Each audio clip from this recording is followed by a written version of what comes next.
po. And welcome po kayo sa biyaya ng Diyos Christian Fellowship Bicol.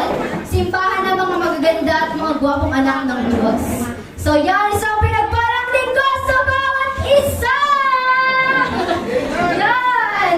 So dahil nandito po tayo ngayon, syempre meron po tayong i-welcome na mga anak ng Diyos na dinala niya po dito sa simbahan niya. Let's welcome the VIPs po natin ngayong umaga, the very important persons. So kapag natawag po ang pangalan mo, tumayo ka and manatiling nakatayo, and i-welcome ka po ng buong simbahan. Sige po, tinatawagan ko po and welcome Sister Arian P. Pesebre. Sige, tayo ka. Next we have Sister Angelica T. Stuke. Yan! So, let's welcome namin 1, 2, 3! 1, 2, 3! 1, 2, 3! Welcome! At syempre mga kapatid, tumayo din tayo and kamayan po natin sila para ipadama na sila ay welcome na welcome dito sa simbahan ng Diyos. Sige po!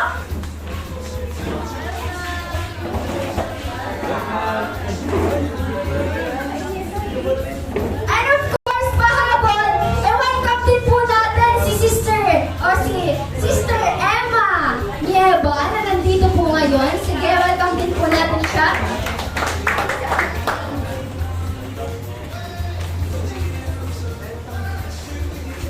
So, sige po, praise God. Ngayon, tatanungin ko po kayo, naniniwala po ba kayo na si Lord napakabuti? Amen. Sabi ba, kahit hindi ko kayo tanungin, talagang kahit sino makakapagsabi ng Diyos ay napakabuti sa ating po mga buhay. And dahil si Lord is napakabuti, naniniwala po ako na patuloy po siya and laging kumikilos po sa ating po mga buhay. Kaya ngayon, yan, I believe, meron pong magpapatotoo sa kabutihan ni Lord na ginawa at patuloy na ginagawa sa kanya pong buhay. Kaya anyone, pero hindi na ako matatawagin ko na talaga siya kasi I do believe na meron pong ginagawang maganda si Lord sa buhay niya. Kaya ngayon, bigla ka man o hindi natawagin kita. Kaya natawagin mo po si Sister Chris Rainera para po ipatotoo ang kabutihan ni Lord sa kanyang buhay. Praise God! Praise God! Praise God. Ay, Lord. Si Lord talaga, Lord of surprise. Amen. Sabihin ni Sister Camille Subago, kung nagkatotoo ko. Actually, di man kita nauudaan talaga everyday sa goodness ni Lord, di ba? So, siguro, highlights ko last week, or this week is, pipatotoo ko mga kapatid sa goodness ni Lord na sa cell group kaya na mo, sa cell group na mo, kapagal ko po Thursday, nag-pay out kaya katubaga sa munisipyo kaya sa partially sa totally. So ato talagang aldo to kapagal ko ka-stress ko, takad ako ka-reklamo, na ipopost na sa Facebook, mga ka. Kaya katong time talaga to parang naudaan ako sa kuha na mag-preach sa to cell group na mo. Ako na kaya sa to nag-lead. So ako to katong aldo to talagang feeling ko lang ako ka-drain, kaubos na ubos, na hindi ko nga niisip kung ano ko itututuro ka to. Tapos nagdagdag pa na lang kulog ko, kayo ko. So ako, tumag-abot ni Sister Donna, sabi ko, sis, ika na muna nga nang kung magtuturo ta. Pagal talaga ako, parang low bat ako mawala. Tapos ako to during prayer, worship, parang nangusap talaga ka na ko si Lord na sabi niya ako magtuturo. Kasi di ko easy, pero sabi niya, so devotion, ituturo. So ako to, during sabi ko sa kanya, sis, ako na nga na ako na may lead. Tapos during katong cell group na mo, naano ko talaga mga kapatid na pag nagpagamit talaga yung kay Lord. So,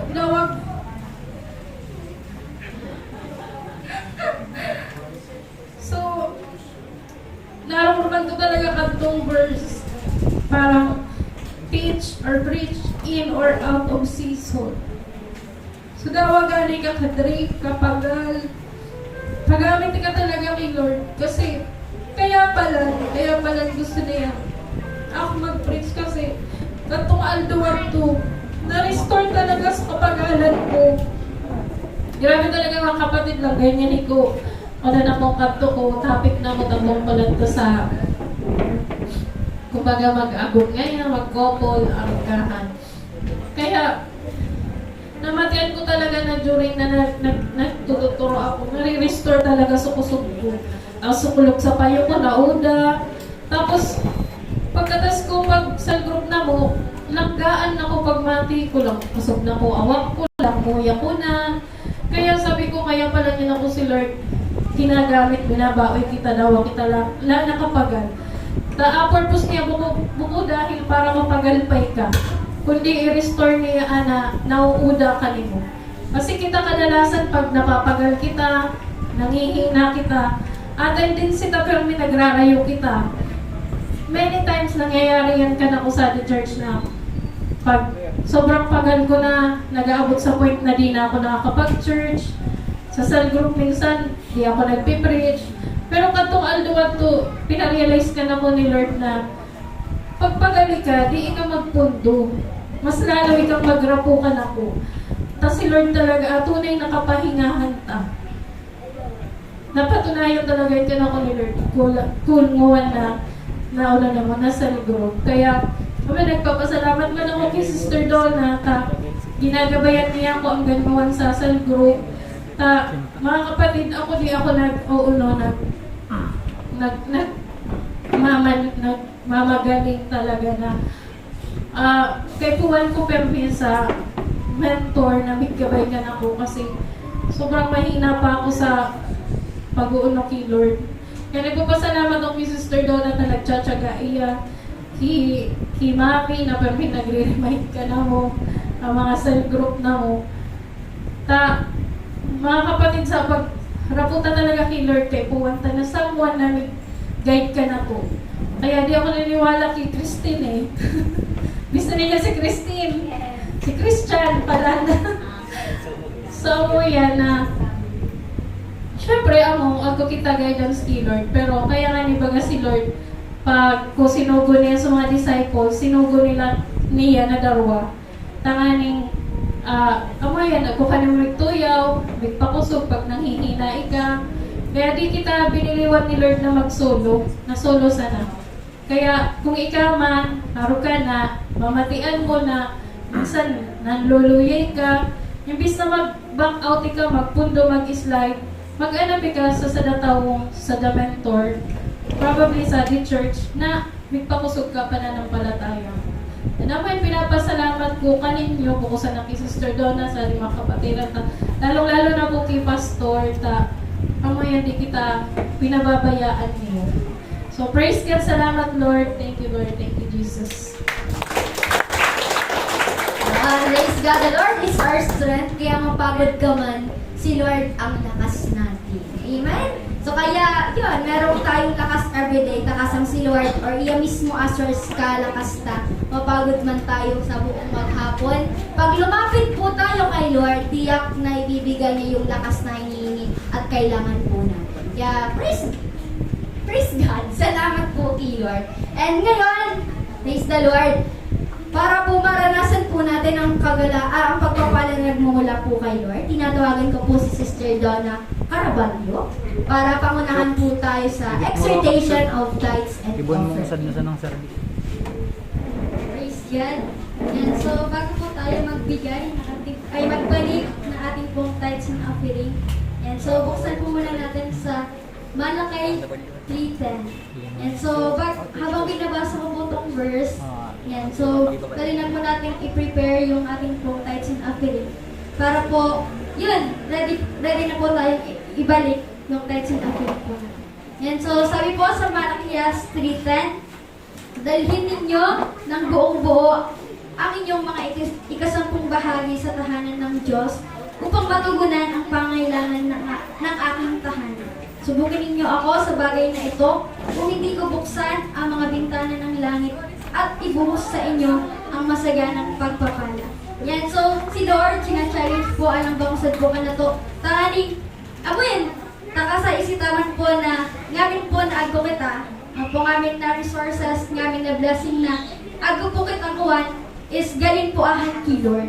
Po kaya, yun, sina-challenge kita ni Lord na ibalik na po kanya na buong-buo tithes and offering ta po, takasa po si Lord, yan, bayad po niya heart ka lang ba kusad po ka na to, kung talaga po bang willing kita or ako po kita heart na ibalik po kanya, so tithes and offering po, takasa si Lord, yan, isitawan po na ngamit na ako kita, po the more na nagiging faithful po kita kay Lord, ako yun talagang, binibless po kita ni Lord, and dili niya hayaan na amoy magkulang kita sa amin na aspect kabuhay ta po.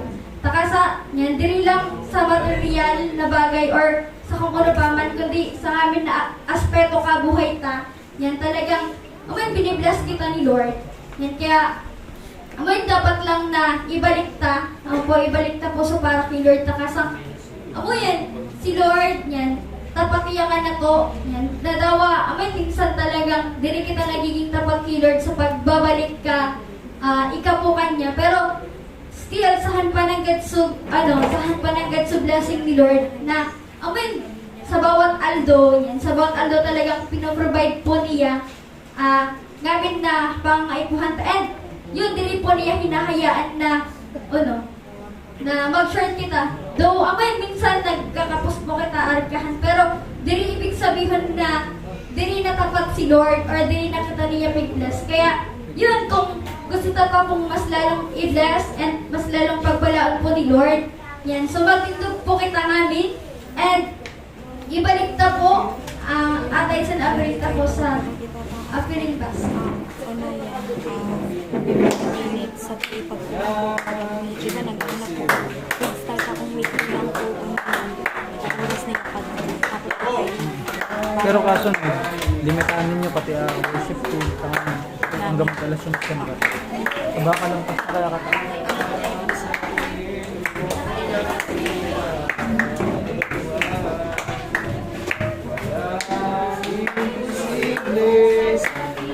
Fritaw.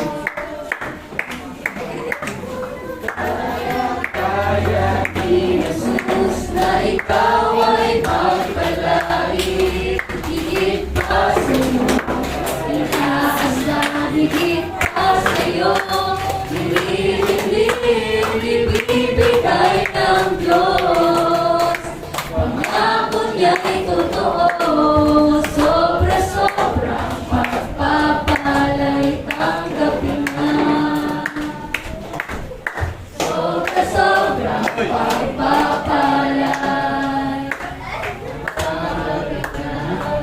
And so, let's extend po our right hands sa offering basket. And let's close our eyes, bow our head, and let's pray. Yes, Lord, dakilang Diyos na makapangyarihan sa lahat, Lord God.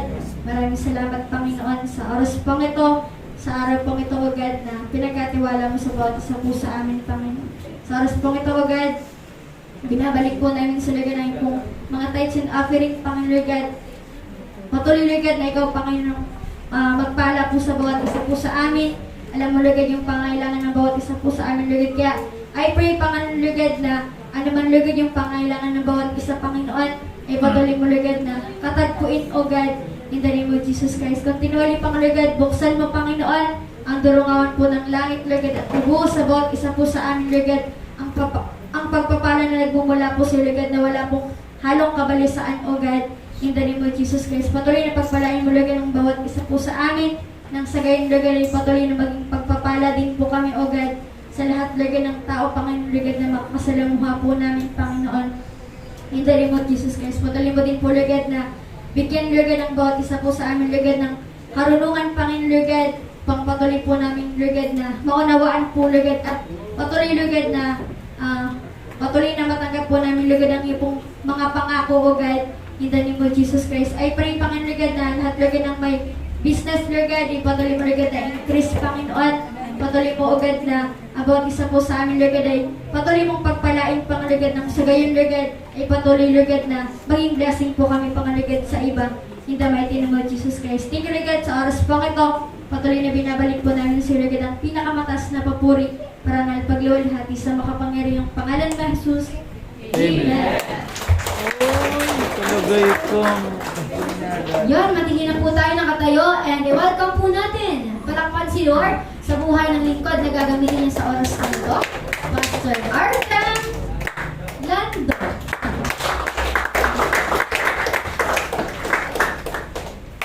Great day today. 56. Great day today. Kaya po. Okay na po, Pastor.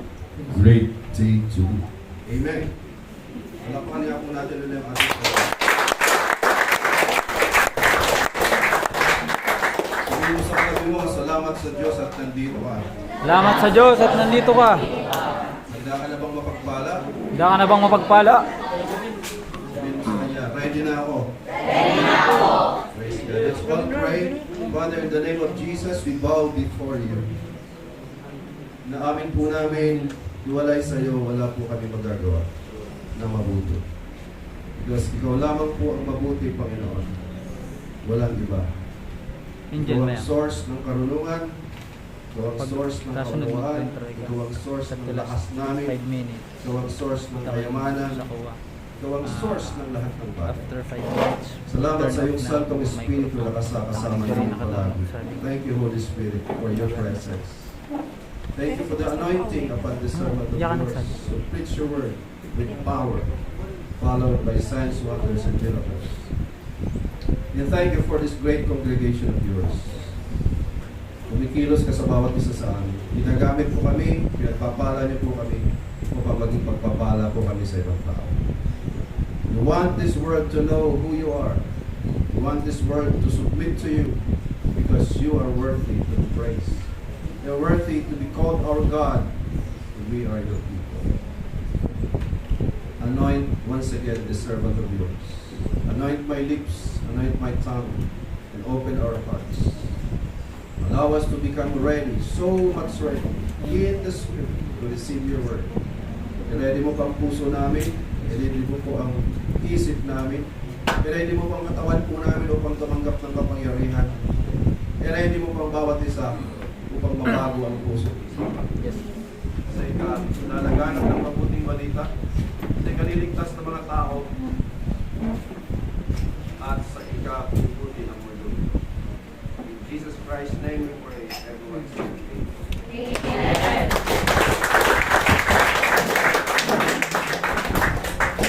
Bumuli-uli ng isang set ng microphones. Don't limit God. God can buy anything. Bumili po ng 4. Praise God. Okay, ready na po talaga kayo? You may take your seats. Ang Panginoon ay tumutugon sa prayers. God always answer prayers. Ang kailangan po paglalapit ka sa Diyos, naka-ready ka pong request. At may request ka, kailangan po ready ka po na tumanggap nung ibigay mo sa Panginoon. Praise God. Now, gusto ko pong mag-share sa inyo ng napakaraming bagay na revelation ng Panginoon. But I believe, gusto ng Panginoon na maging malinaw sa atin na isang bagay. Ano po? Kasi pagkaminsan, pinag-ihiwalay natin itong dalawang bagay na to. Pinag-ihiwalay po natin pagkaminsan po yung tinatawag po na secular at saka po spiritual. Kaya ang pag-usapan po natin po ngayon, ang title po ay napakaganda. Well creators at God, as God's stewards.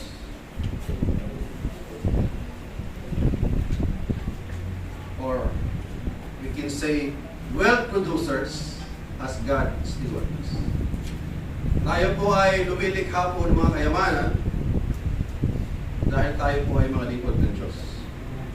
Tayo po ay mga katiwala ng Panginoon. Sabihin mo nga sa katabi mo, katiwala ka ng Diyos.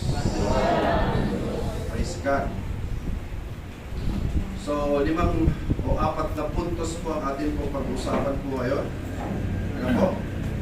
Okay, plus brother, yung 4 points. Kasi gusto ko pong mag-grasp po ninyo ito ng gusto. Hihimayin po natin ito as we go with the message of the Lord. Number 1 po is the God is the source of all wealth. Tandaan mo po yan. Ang lahat ng kayamanan na meron tayo, galing sa Panginoon. Number 2 po, point number 2, meron pong danger ang paghihiwalay.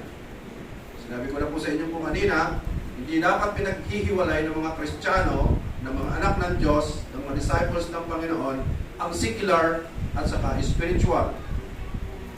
Magkaminsan ganun tayo eh. Di ba? Naghihiwalay natin. Pagka linggo, nag-give ka kay Lord. Pero pag Lunes, hanggang Sabado, wala si Lord sa buhay mo. You must not separate the secular from the spiritual. Everything must be under the spiritual work. Point number 3, we are stewards, not owners. Alam po natin yan. Tayo po ay mga katiwala, hindi tayo ang may-ari. And number 4, ito po yung pinakamagandang point. The transfer of wealth principle. Excited na po kayo? Amen. Gusto ni Lord na ilipat ang kayamanang masasama sa mga anak po niyang matutuwid. But we must be ready to receive that. Kaya hiwayin po natin po ito. Muli po, paalalahanan po natin ang ating po mga sarili na sinasabi po sa point number 1 that God is the source of all wealth. Ang Diyos ang pinagmulan ng lahat po ng kayamanan. Deuteronomy chapter 8 verse 18, let's go there. Huwag po kalilimutan na ang Diyos po ang pinagmumulan ng kapangyarihan yumaman. He is the source. Amen. Pa-flash po sa screen, Deuteronomy chapter 8 verse 18. Sabi po dyan, subalit alalahanin ninyong si Yahweh na inyong Diyos ang nagbibigay sa inyo ng lakas. Sino po dito ang may lakas? Bakit daw po tayo binigyan ni Lord ng lakas? Upang yumaman kayo. Sabihin mo sa katabi mo, kalooban pala ni Lord na yumaman ka. Hindi gusto ni Lord ng kanyang mga anak ay mahihirap. Amen. Sapagkat siya ay Diyos na mayaman. Hello. God has given us the power to get wealth.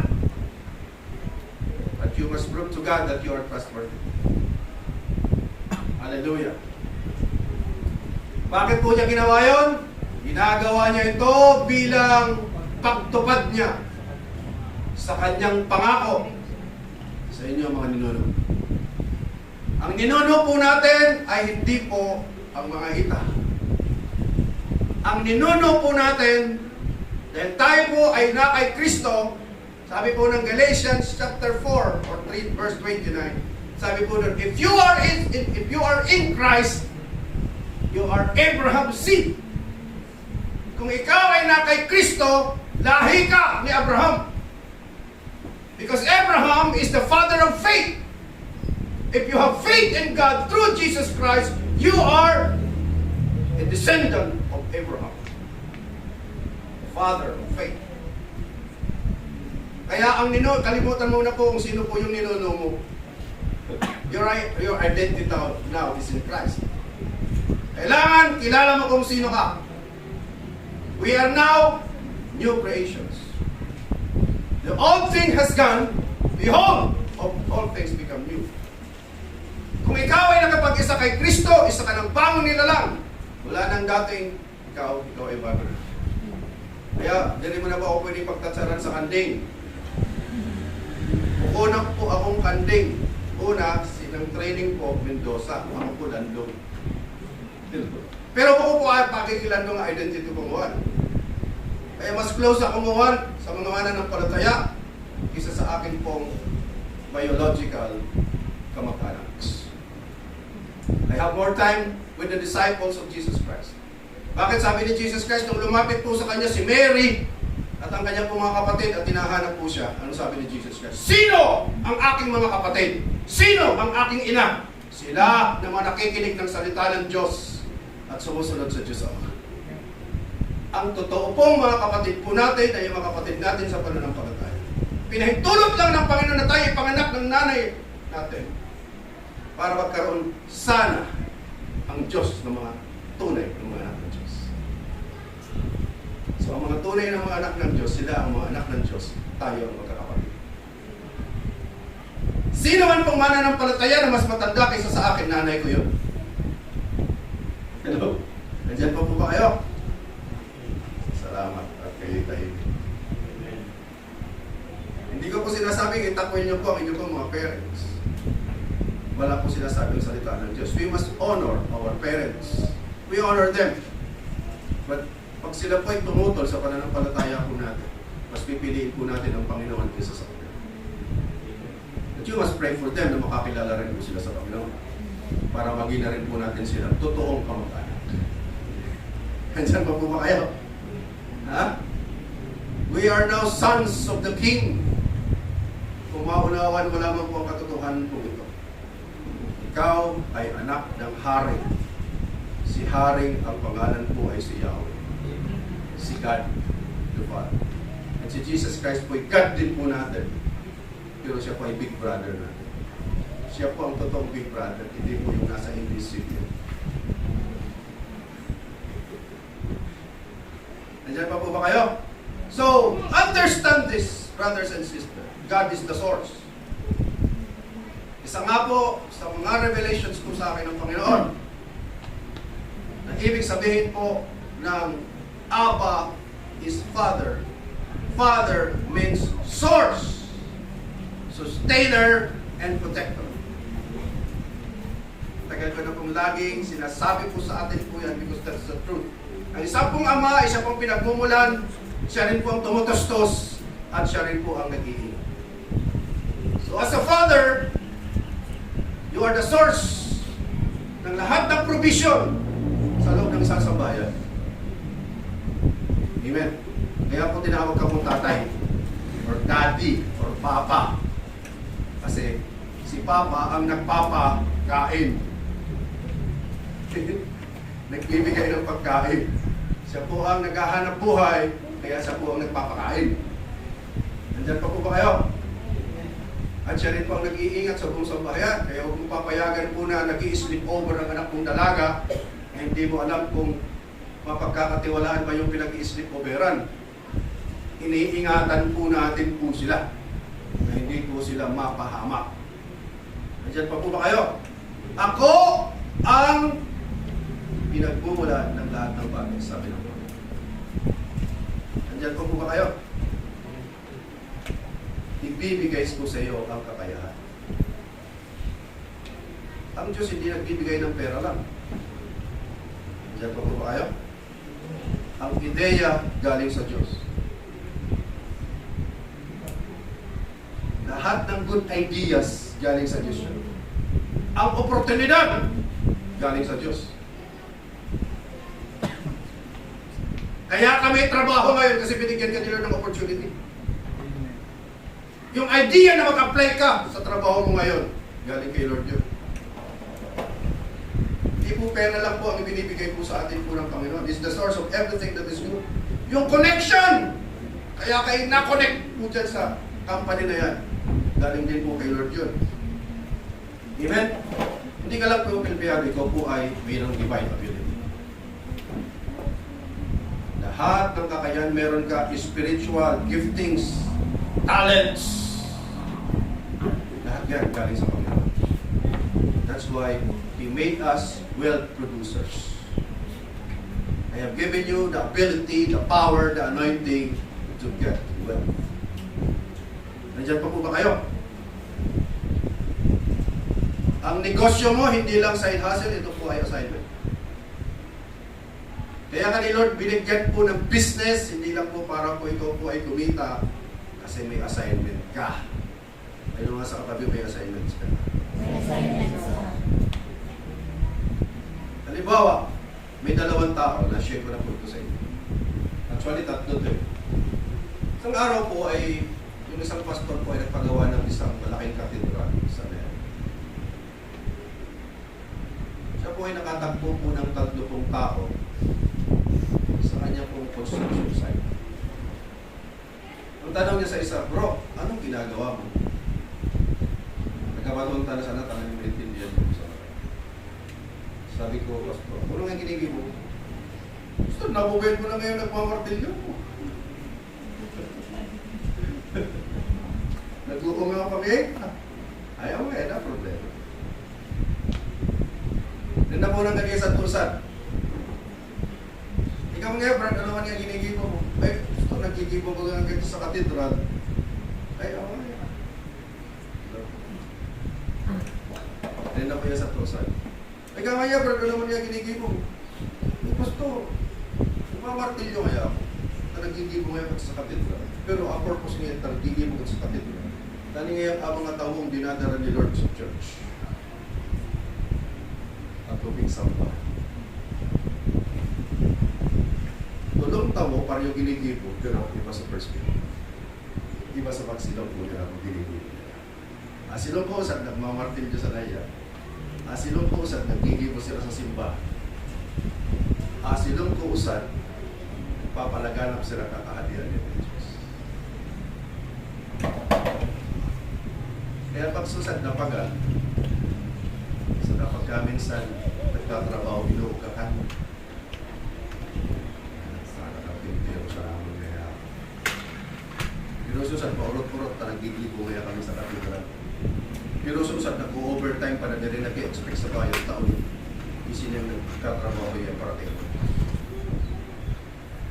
Anuin mo yung katabi mo, saan ka dyan? Saan ka dyan sa katedral? Nawa matagpuan po tayo ng Panginoon na gumagawa, nag-overtime, hindi nag-expect mo ng extra payment kasi alam mo si Lord na magbabayad sa iyo ng extra.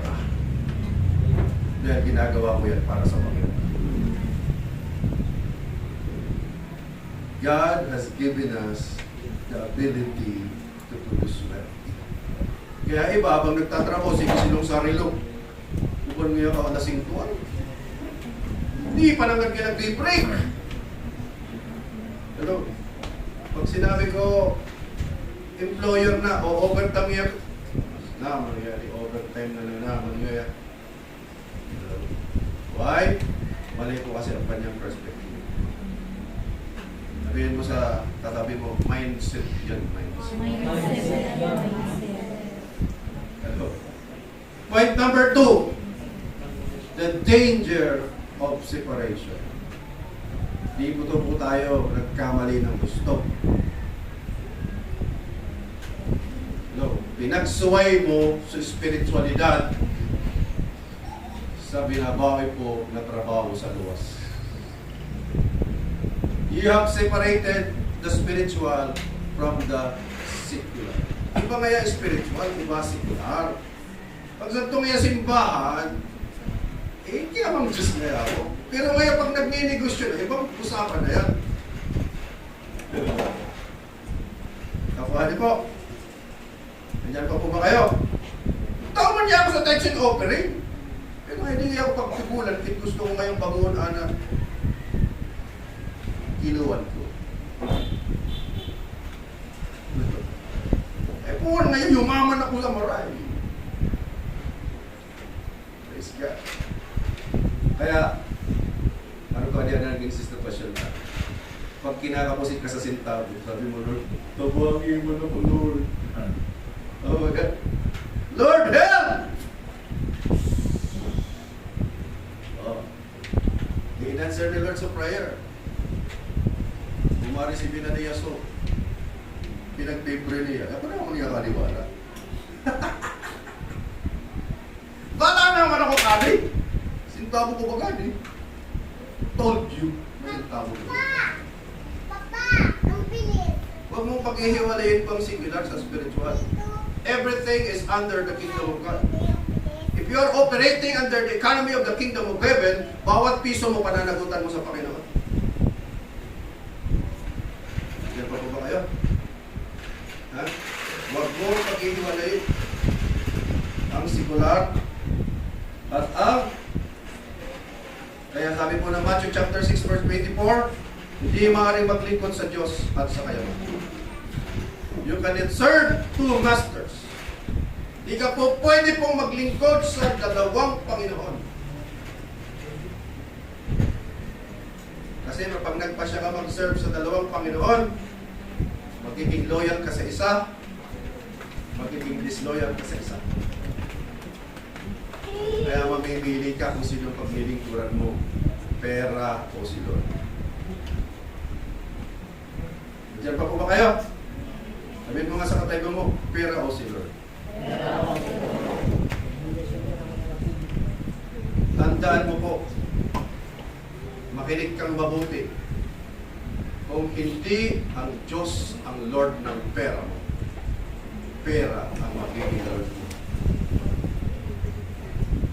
Ulitin ko po, kung hindi ang Diyos ang Lord ng pera mo, ang pera mo ang magiging Lord mo. Mamimili ka po, pera o si Lord. Paano yun, Pastor? Hindi na ako maghahanap ng pera. Sabi po ng Matthew chapter 6, verse 33, pag sumakitan mo ng higit sa lahat na magharian ka ng Diyos, sa puso, sa isip, sa negosyo, sa pag-aaral, sa lahat ng aspeto ng buhay. Hindi po yun sa isang aspeto lang. In all areas of your life, Jesus must be Lord. Tandaan niyo po ito ulit. Take note nyo. If Jesus is not Lord of all, He is not Lord of all. Pag hindi si Jesus ang Panginoon ng lahat-lahat sa buhay mo, hindi talaga siya ang Panginoon. Kasi si Lord, Panginoon ng lahat ng bahagi ng buhay mo. Spiritual, physical, material, pinansyal. Ano? Kaya ngayon, nagiging na po ako ngayon consistent pati sa pag-jogging saka sa walking. Why? Naunawaan ko po, pag inalagaan ko pala itong katawan na to, worship yun. Pagpapahalaga sa Diyos. Hello? Kaya nag-iingat kami mag-asawa sa mga kakainin po namin. Hindi mo po ako mapapakain ng chichirya. Pag inoperan mo po ako, kukuha lang ako ng isa. Tapos sasabihin ko sa iyo, thank you. Kung maaari nga tanggihan ko kung hindi ko masasakit.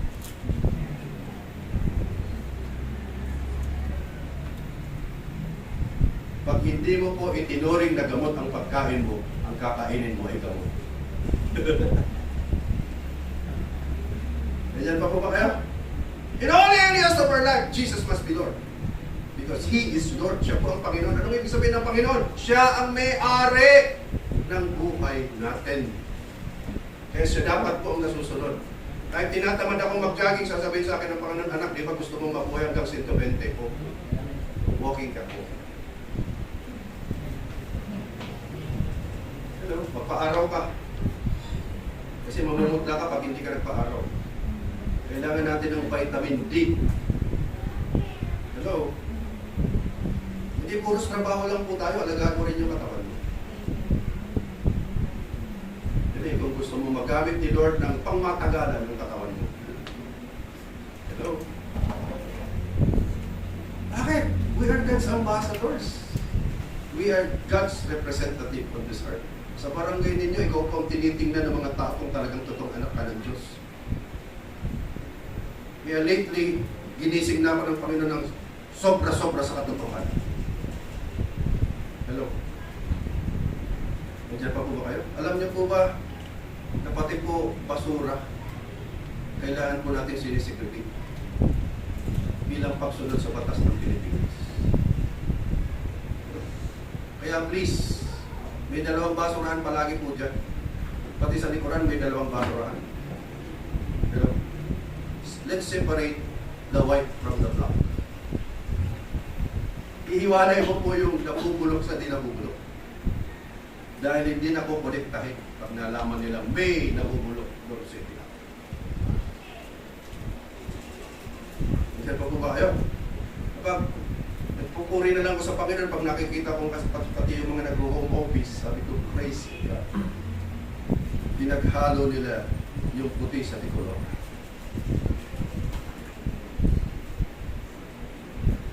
Pati po sa mga salit na kinuha ninyo sa chichirya, so pinaknit ninyo. Isusuway ko pa sa ito nabubulok.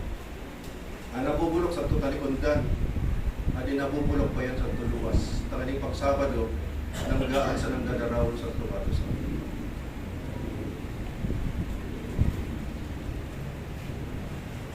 sinatsaga ko po yan. In the service, not of the Filipino people, in the service of the Lord. Kinakamot ko po kaya makonsensya na kamo pag kinakamot ko pa. Pati sa mga napkin ninyong sa mga tissue ninyong ipinahit ninyo sa sipon ninyo. Pagka minsan nakakamot ko yan, takaling isiparasa. Because it's worship to the Lord. Ano man ang ginagawa mo, gawin mo ng buong puso na para bang hindi ka sa tao naglilingkod kundi sa Panginoon. Amen. Whatever you do, gaano man sa tingin mo kaliit yan. Kasi po ang excellence na pinag-usapan po natin last time, be excellent in everything. Hello? Pag nag-improve ka po ng 1% lang araw-araw, you will be 365% better than last year. Simulan mo ngayon.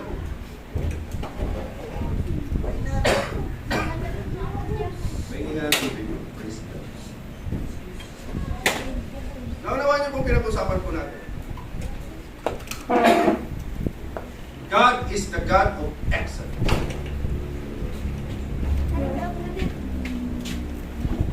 Kailangan una po ang kaharian ng Diyos o na si Lord. Summarize po natin yung last time. The command for priority, the command for excellence, the command for stewardship. And ano po yung last? Ha? The command for generosity or giving. Paano ka makakapag-give kung wala kang siling?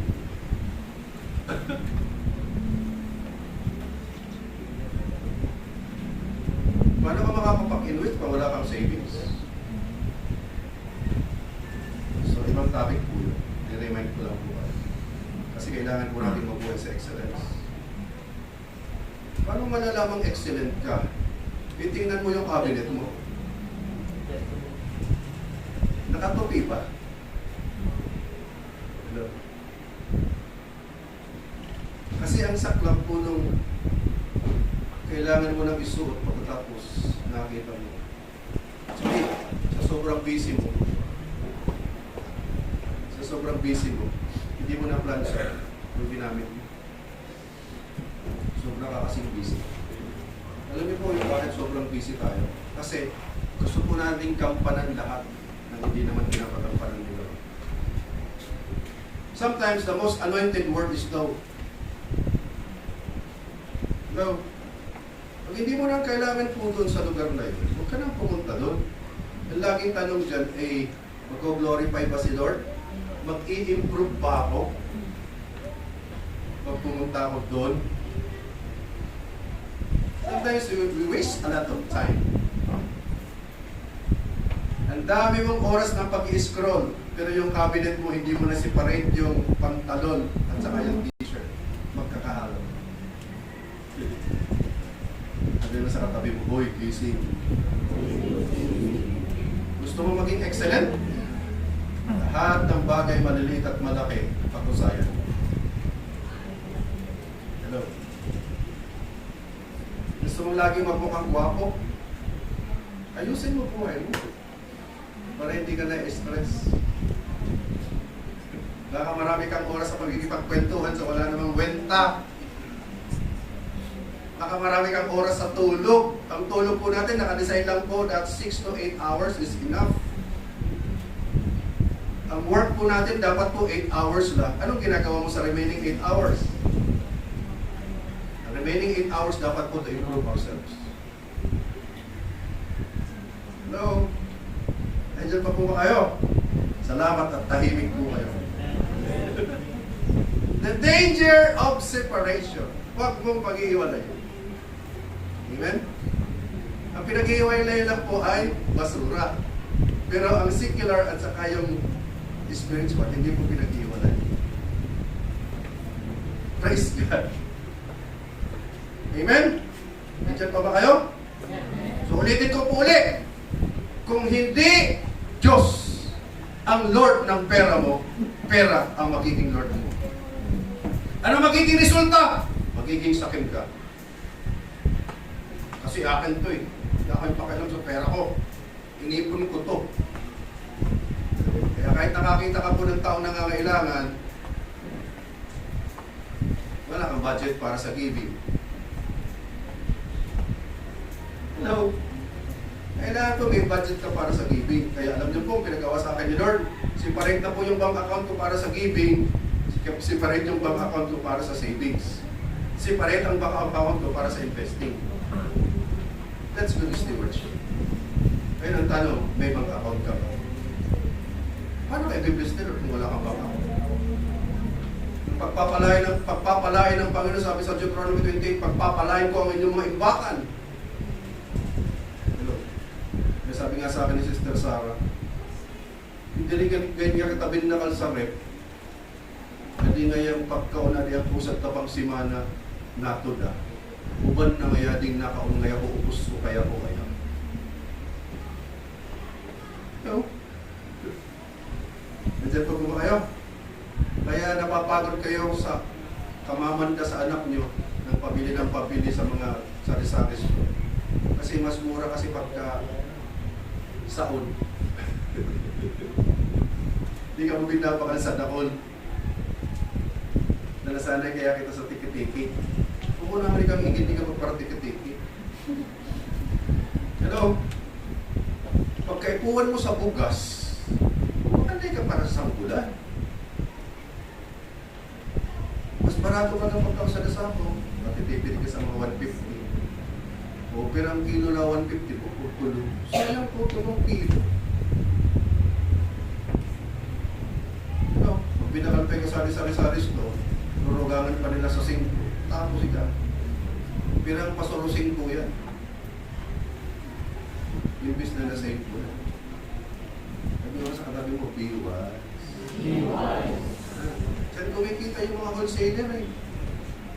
Kaya kailangan isip negosyante ka. Isip anak ng Diyos. Producer ka ng wealth. Alam mo ba na madaming perang pumapasok sa'yo? Pero halos walang matira pag malapit ng swelduhan. Bakit? Inuna mo kasi yung expenses bago yung savings. Hindi ka magkakaroon ng self-control pag hindi ka nagsisavings. Hindi ka magkakaroon ng self-control kung hindi ka nagpipay ng tithes, nagkikim ng offering at nagsisavings. Nabi na mabayad mo, babaklon mo. Maski di mo man kaikuha. Kaya tampak na lugod subados at tukabilit mo, di mo naman nasusubong tulong bulan na. Hello? Sabi, rento. Hello?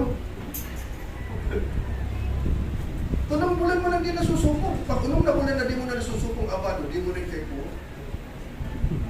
Maray pa yan, ipaupay-upay mo. O kaya ipanao mo. Lumuwag-luwag pa sa mga kabinet. Okay, problema ta. Dahil kapuputangan ko bago, tas luma, mumutang galon. Diyan pa ba kayo? Ano mangyayari? Pride!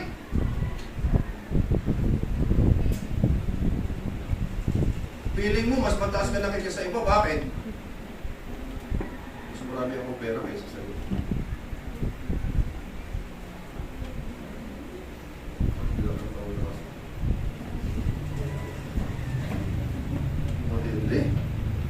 No, hindi ko sinasabi na huwag tayong magdamit ng maganda. Huwag mo namang hahamakin yung nakadamit ng hindi kasing ganda ng damit. Kaya kung bilhan mo rin siya.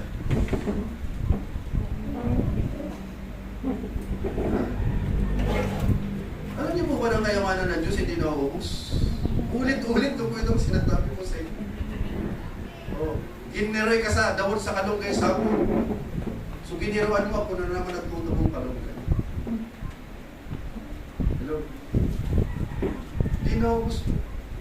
Naggulong ako sa nuyog. After 2 months, ako na naman nuyog, nagugulong. Hindi ko na naubos. Bakit? Kung likhain ng Diyos ang tao, kailangan ng tao ng oxygen. Lumikha muna siya ng halaman bago lumikha ng tao. Para mapapalitan ko yung oxygen. Pag hinga mo ng oxygen, lalabas carbon dioxide. Pag napunta sa halaman, gagawin naman yung oxygen. Tawag po yan cycle.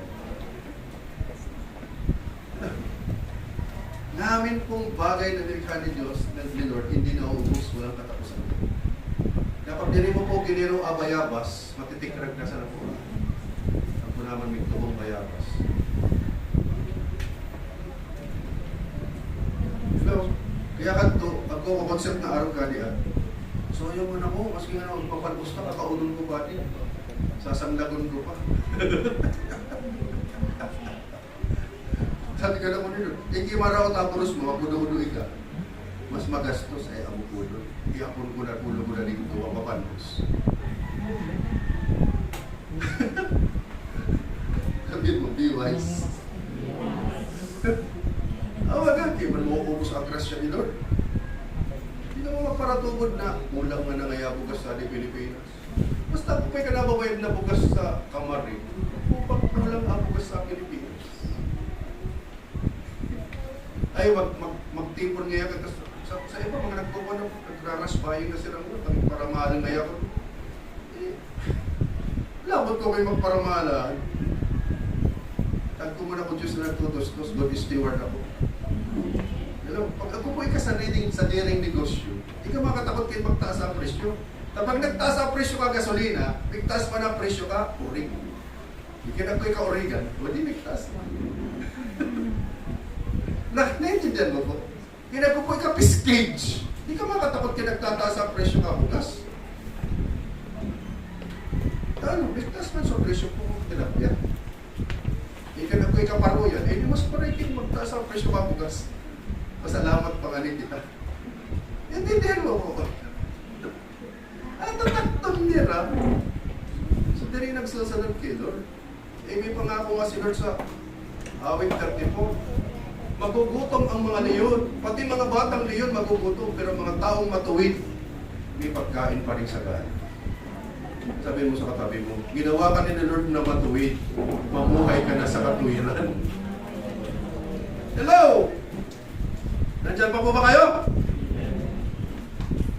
At pag ikaw po ay alipin ng pera, gusto mo lahat ng bagay kontrolado. Eh kung nga di nga bumaba sa 100,000 savings ko. Eh parang mo 100,000. Hello? Kinso, kapitbahay mo, nag-iingap-ingap na sana. Kaipuan sa pagkaon. Kaya mo piuso. Hello?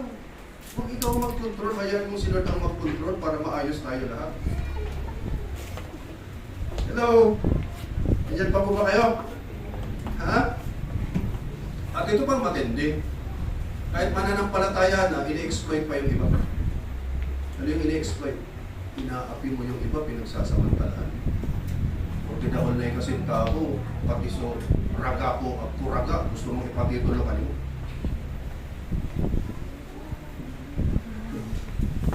Pinagsasamantalaan mo yung mahirap. Galit si Lord siya sa mga mapagsamantalaan. Masiyahan ka kung anong meron pa. Hello? At i-manage mo ng tama. Nandiyan pa po ba kayo? Anong point nga po yun? The danger of number. Point number 2. Tama? Ano nga yung point number 2? Danger of separation. Ang mga panganib ang paghihiwalay. Sabihin mo, basura pinaghihiwalay, hindi yung spiritualidad sa kasatulan. Basura ko wala yan. What you are in private, what you are in public, must be who you are in private. Hello? Kung makadiyos ka po sa publiko, siguraduhin mo na nag-devotion ka. Hello? Lakas ng loob mo mag-pray sa labas, hindi ka naman nag-pray pag wala kang kasama. Diyan pa po ba kayo? Ha? Mas magiging pong powerful ang prayer mo in public pag prayer mo na po in private. Mga kapatid, bigyan po tayo ni Lord ng capacity or ability to pray in tongues. Always pray in tongues. According to God's will. Point number 3. We are stewards, not owners. Tayo po ay mga katiwala, hindi tayo ang may-ari. Alam natin yan. Awit chapter 24 verse 1. The earth is the Lord's and the fullness thereof. Ang buong daigdig ay sa Diyos at ang lahat ng naroon. Kasama ka ba sa nasa earth? Mag-aari ka ni Lord. Hello? Ang hininga mo, galing sa Diyos yan, kaya huwag kang magmalaki. Pag pinili ng Panginoon, pati rin ang iyong hininga, huwag nawa. Wala kang magagawa. Kaya huwag mo ipagmamalaki yung mga abilidad mo. Huwag mo ipagmamalaking malakas ka. Huwag mo ipagmamalaking marunong ka. Eh, may kilala akong napakarunong, kinabukasan, hindi na nagising si Ernie Marunong. Meron pa siya. Ano yun? 8-8, 7-7 ba yun? Pito-pito! Anong nangyari? Ha? Paggising kinabukasan ng kanyang mga mahal sa buhay, patay na si Ernie Marunong. Napakadunong, no? Na, gusto mo daw gumaling, uminom ka ng pito-pito. At ikaw ay sumayaw na.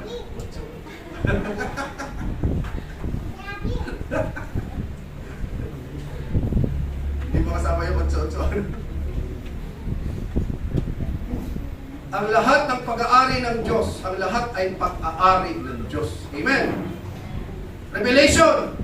Hindi mo pag-aari ang pera mo. Hindi mo pag-aari ang negosyo mo. Ipinarailam lang ito sa iyo ng Panginoon.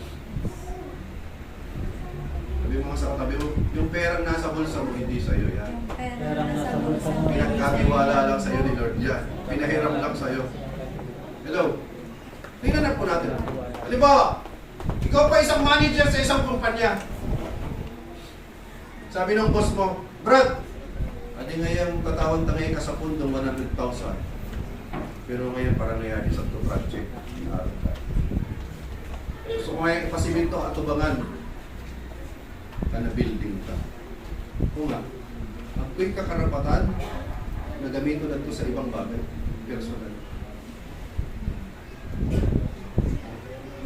Kinalibawa si ate Chris.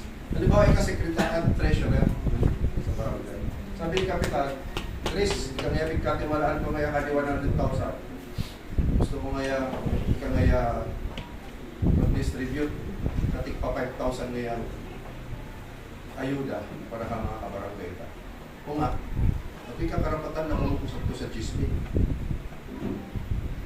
Bakit? Hindi sa'yo yun, pinagkatiwalaan ka. Ganon din po tayo. Lahat ng piso sa bulsa mo, pinagkatiwalaan ni Lord. Kaya makikinig ka kay Lord kung anong instruction. Ako ang instruction sa akin ng Panginoon ngayon, 1/5, 1/5, 1/5, 1/5. 20% sa 5 bagay.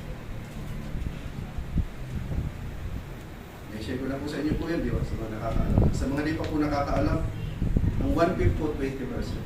20%. 20% para kay Lord, dahil sa iba po. 20% para po sa pagtatao sa mga nangangayon. 20% sa savings. 20% pang negosyo. 20% itatao ko po si Sister Sarah, takaning bakalon ang amin ng pangangayon. Mga instruction ka lang. Kaya meron akong tithes and offering, meron akong giving, meron akong savings, meron akong investment, at meron akong expenses. Kompleto po na. Walang nakaligtaan. Sabihin mo sa katabi mo, budget ka. Mag-budget ka. Ako inaayat ka rin mo sa tabang, mabubutang mo sa savings mo. Dapat, at ikagiging na budget. Hindi ko naman ang oras ng mga ito sa tabang sa kapitbahay. Sister Chris, puta nga rin sa ngayon sa sada kilo bugas. Hindi naman take problema. Bati 60 pesos. Hindi ka budget para kanila. Kaya hindi mabutong sa savings mo.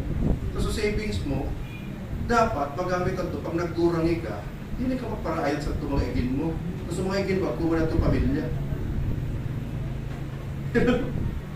Kumakaya na ako ganyan ka ito. Pais milang kurong nga di mga igin ko, tangan yung ngayon, pag nagkurang ako po ayatan. Nagkuha na ito pamilya. You know? Hindi na po pwede i-impose sa mga igin ka. Magulat sa nakita kayong tao.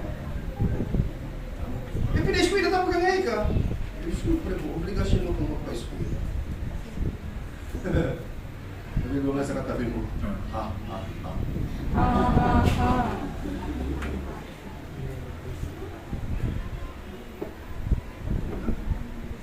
Ginawa nating investment yung mga anak natin eh. Tungkulin po natin paaralan yung mga anak natin. Tama? Pero huwag kang aasa na yung mga anak mo ang tutustos sa'yo. Dapat ready man ka para sa pagtanda mo.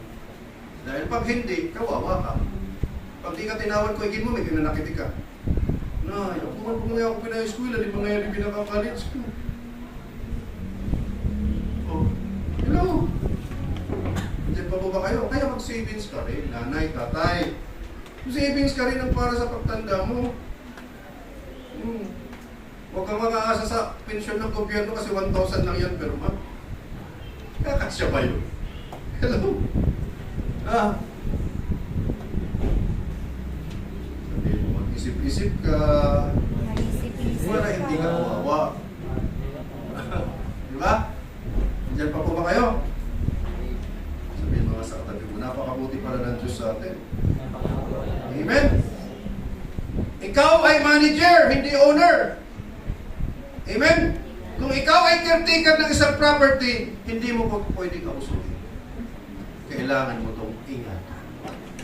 Kaya sa katabi mo, ingatan mo lahat ng pinagkakatiwala sa iyo, Lord. No. Ano bang hindi mo minanage, sabi ni Dr. Miles Monroe, mawawala sa iyo. Anything you mismanage will be taken from you. Huwag mong i-manage ang sweldo mo, ang kita mo, mawawala yan sa iyo, parang wala. Kaya hindi mo pagparasulunod na asintago. Pero may asulunod mo si Lord, tamaling asintago, magsulod ka na. Sabihin mo nga sa katabi mo, ayusin. Hindi po ito paramihan po ng kita.